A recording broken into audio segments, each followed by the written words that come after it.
Well, certainly, I think given the given the recession that we're coming out of, and all the cuts we've made in recent years, this is I wouldn't necessarily call it good news, but certainly better news than we've had. So I think it's kind of a pleasant surprise to see that Senator Hargrove from the Democratic caucus has worked well with Senator Hill, and I think they've got a proposal now, again, where there may be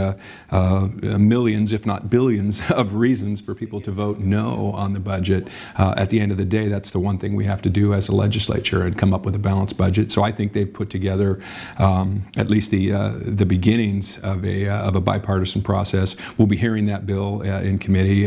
Ways and Means that I serve on, and getting the input from the public. There may be some changes after that happens, but right now, just from the 10,000-foot level, taking a look at it, saying I like what I see. I think we can get a bipartisan budget out of the Senate and start negotiations with the House, and hopefully they'll understand that the dynamic here in a virtual tie, or with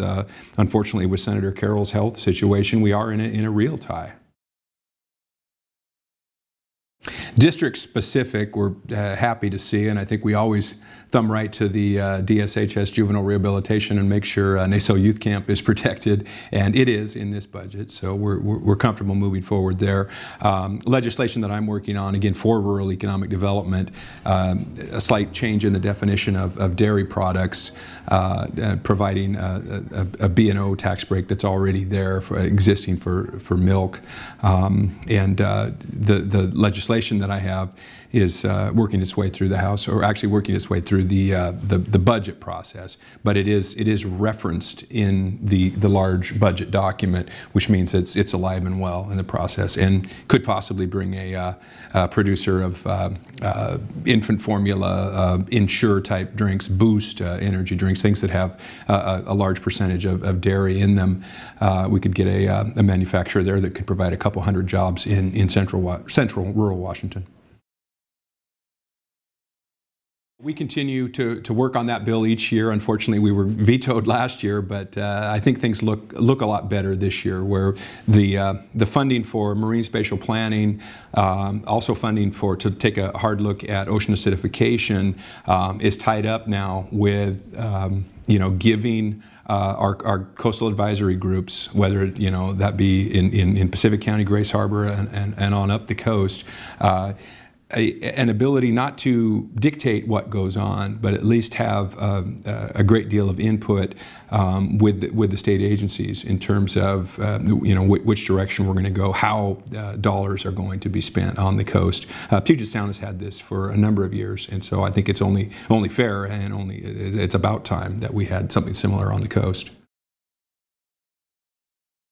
Well, it's certainly been the slowest pace that I can remember this is now my 17th session as a legislator, and the pace is very slow. I think a lot of that is due to, again, that virtual tie that I talked about, or actual tie. And that we are, under new management in the Senate with the Majority Caucus Coalition, and floor leaders and majority leaders and folks that don't have a whole lot of legislative years under their belt, let alone time in their leadership roles. And so there was going to naturally be some type of slowdown, and it's sometimes that's not necessarily a bad thing. I don't think people sleep better at night, knowing that we pass, 500 or 600 or 700 bills here in Olympia. I think in most cases it should be harder for a bill to pass all the way through the process, and so we're just plugging away some of the things that we've been working on in terms of water and access in rural areas and for economic development. Looks like some of those things may unfortunately have to wait at least one more year, but you realize that you can't get everything through in one session.